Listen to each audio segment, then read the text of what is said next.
स्वागत है आप सभी का क्विक कंसेप्ट डोज पे। तो क्विक कंसेप्ट डोज को हम शुरू करते हैं, देन आफ्टर हम क्लास को शुरू करेंगे। ठीक है, तो पेस्ट क्या होता है? पेस्ट आपके पास डैमेज कोजिंग ऑर्गेनिज्म होता है जो आपकी क्रॉप्स को क्या करेगा, डैमेज करेगा। ठीक है, पेस्ट जो होता है वो आपका डेस्ट्रक्टिव प्लांट भी हो सकता है, डेस्ट्रक्टिव एनिमल्स भी हो सकता है। ठीक है, डेस्ट्रक्टिव प्लांट में आ जाते हैं हार्मफुल वीड या फंजाई। डेस्ट्रक्टिव एनिमल्स में आपके पास आगे mice, rabbit, grasshopper, ant, silverfish, flies, beetle, mosquito etcetera, they are the destructive animals. ठीक है, अब एक वर्ल्ड हेल्थ ऑर्गेनाइजेशन, आपको पता है वर्ल्ड हेल्थ ऑर्गेनाइजेशन के बारे में 7 अप्रैल 1948 को इसकी क्या हुई थी, स्थापना हुई थी। ठीक है, वर्ल्ड हेल्थ ऑर्गेनाइजेशन की। इसने एक डाटा निकाला है, उस डाटे में इसने बोला है कि जो पूरे वर्ल्ड की 1/3 पॉपुलेशन है वो हंगर और मल न्यूट्रिशन से सफर कर रही है। ठीक है, वो क्यों सफर कर रही है? क्योंकि पॉपुलेशन का size day by day increase हो रहा है। आप देख रहे होंगे कि किसी भी कंट्री या खुद की कंट्री की बात ले लेते हैं हम इंडिया की, तो पॉपुलेशन का साइज अगर 2011 और 20 की सेंचुरीज कंपेरिजन हम करेंगे 2001 से 2010 की सेंचुरीज के साथ, तो आप देखेंगे कि काफ़ी ज़्यादा पॉपुलेशन में इंक्रीज हो चुका है। ठीक है, तो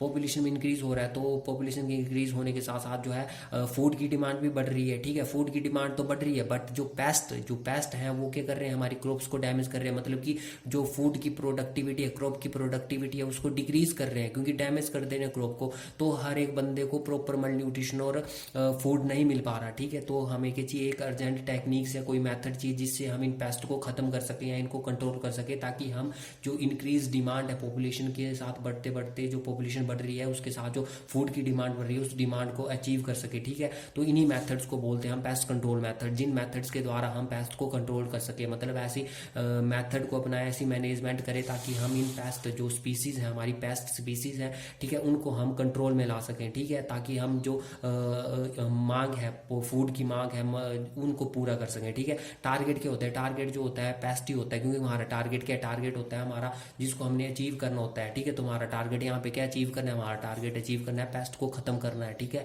तो टारगेट में आपके पास आ जाते हैं वेरियस पेस्ट कंट्रोल मेथड। जो हमने पेस्ट कंट्रोल मेथड हमने ऊपर डिस्कस किए थे, जैसे पेस्ट कंट्रोल मेथड में आपके पास इंसेक्टिसाइड, हर्बिसाइड, फंजीसाइड, रोडेंटिसाइड, नीमेटिसाइड, मैलाथ्योन, ये सारे के सारे क्या है? पेस्ट कंट्रोल मेथड है। मतलब कि इन मेथड, पेस्ट कंट्रोल मेथड से आप क्या समझते हैं? मतलब कि ऐसे मेथड को अपनाना है जिससे हम पेस्ट को क्या कर सकें, कंट्रोल कर सकें। ठीक है, पेस्टिसाइड, पेस्टिसाइड जो है 2 वर्ड से मिलकर के बना हुआ है। ठीक है, पेस्ट और साइड, पेस्ट का मतलब होता है डैमेज कोजिंग ऑर्गेनिज्म, जो मैं आपको बता चुका हूँ, और साइड का मतलब होता है किलर। मतलब कि पेस्टिसाइड जो होते हैं ऐसे केमिकल और बायोलॉजिकल एजेंट होते हैं जो कि हम क्रॉप्स को पेस्ट से बचाने के काम में आते हैं। ठीक है, अब जो LD50 वैल्यू होती है, ये लिखा है मैंने LD50 वैल्यू की होती है, LD stand for lethal dose. मतलब कि ऐसी पेस्टिसाइड की कंसंट्रेशन यूज करनी है जो 50%, 50% लिथैलिटी प्रोड्यूस करे, मतलब कि 50% पेस्ट को मार दे। ठीक है, उसको बोलते हैं हम उस पर्टिकुलर पेस्टिसाइड की LD50 वैल्यू। अब बायोमैग्निफिकेशन की होती है। बायोमैग्निफिकेशन का मतलब होता है ये एक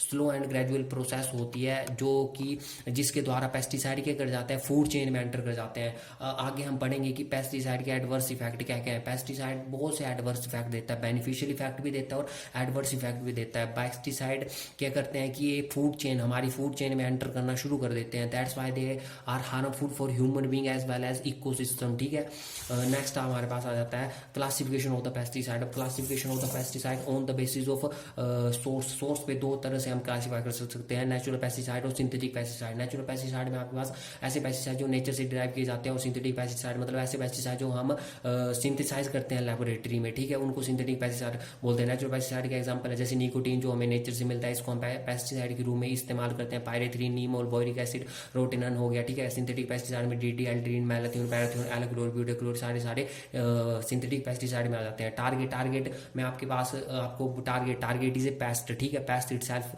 इज ए टारगेट। और टारगेट में कौन कौन से आ जाते हैं? इंसेक्टिसाइड हो गए, herbicide, fungicide, rodenticide, nematicide, algicide, ovicide. ठीक है, ये सारे के सारे हम as a pest control method use करते हैं। ठीक है, तो ओविसाइड का टारगेट क्या होगा? ओविसाइड का टारगेट होगा जो पेस्ट के एग्स होते हैं उनको किल करना। ठीक है, निमेटिसाइड ऐसा पेस्टिसाइड होगा जो नीमेटोड्स, एक नीमेटोड्स क्या होता है? पेस्ट होता है। ठीक है, उसको किल करने के काम आएगा।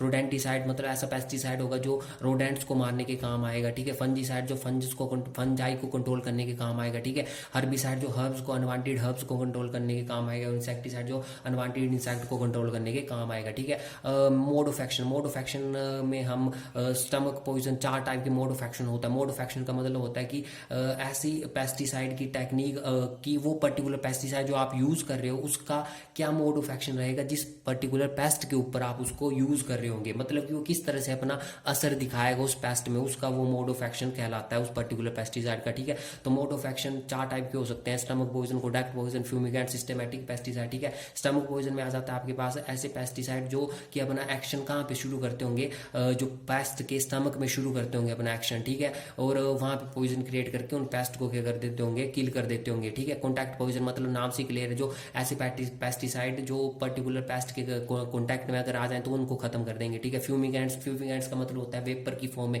ऐसे पेस्टिसाइड जो वेपर की फॉर्म में पेस्ट के ऊपर अप्लाई किए जाएंगे, पेस्ट उनको क्या करेगा, इनहेल करेगा और अपने रेस्पिरेटरी सिस्टम में वो पर्टिकुलर पेस्टिसाइड क्या करेगा, टॉक्सिक इफेक्ट दिखाएगा और उस टॉक्सिक इफेक्ट के चलते हुए पेस्ट क्या कर जाएगा, किल कर जाएगा। ठीक है, सिस्टेमिक पेस्टिसाइड के होते हैं, मतलब कि ऐसे पेस्टिसाइड जो सिस्टेमेटिक तौर पे, सिस्टेमेटिक होता है क्रमबद्ध रूप से अपना असर दिखाना शुरू करेंगे। मतलब कि सबसे पहले उन पेस्टिसाइड को हम अपनी क्रॉप्स पे अप्लाई कर देंगे, क्रॉप्स क्या करेंगे, उन पेस्टिसाइड को कंज्यूम करेंगे थ्रू देयर रूट्स। ठीक है, रूट से वो स्टेम पे जाएंगे, उस स्टेम से वो डिफरेंट ऑर्गेनिज्म जो आपके प्लांट के डिफरेंट पार्ट्स हैं वहां पे ट्रांसफर होंगी। ठीक है, तो वहां पे वो ट्रांसफर हो जाएगा पेस्टिसाइड, और जब भी अनवांटेड जो अगर कोई भी पेस्ट आ गया, ठीक है, उस पर्टिकुलर क्रॉप पे बैठेगा और उसको कंज्यूम करने की कोशिश करेगा। जब वो कंज्यूम करेगा, ठीक है, किसी भी पार्ट जो कि आपका प्लांट का कोई भी पार्ट होगा उसको कंज्यूम करने की कोशिश करेगा, तो वो क्या करेगा, किल हो जाएगा ऑटोमेटिकली, क्योंकि उस पार्ट तक वो पर्टिकुलर पेस्टिसाइड पहुंच चुका होगा और वो अपना एक्शन शुरू कर देगा फिर जैसे वो पर्टिकुलर पेस्ट उसको कंज्यूम करेगा। केमिकल स्ट्रक्चर के बेस पे पेस्टिसाइड जो होते हैं 5 टाइप के होते हैं, organochlorine, organophosphate, carbamates, क्यूनोन and anilides. Organochlorine में आपके पास आ जाते हैं डीडीटी और बीएससी। ठीक है, ऑर्गेनोफॉस्फेट में आ जाते हैं आपके पास पैराथियोन, मैलाथियोन। कार्बामेट्स में आपके पास आ जाते हैं कार्बोफ्यूरिन, कार्बेराइल। क्यूनोन में आपके पास आ जाते हैं क्लोरानिल। एनिलाइड्स फैमिली में आपके पास आ जाते हैं एलाक्लोर एंड ब्यूटाक्लोर। तो ये थी general classification of the pesticide. I hope आपको ये क्विक बूस्टर डोज आसान लगा होगा और ईजी लगा होगा। ठीक है, तो अब हम शुरू करते हैं क्लास को। ठीक है।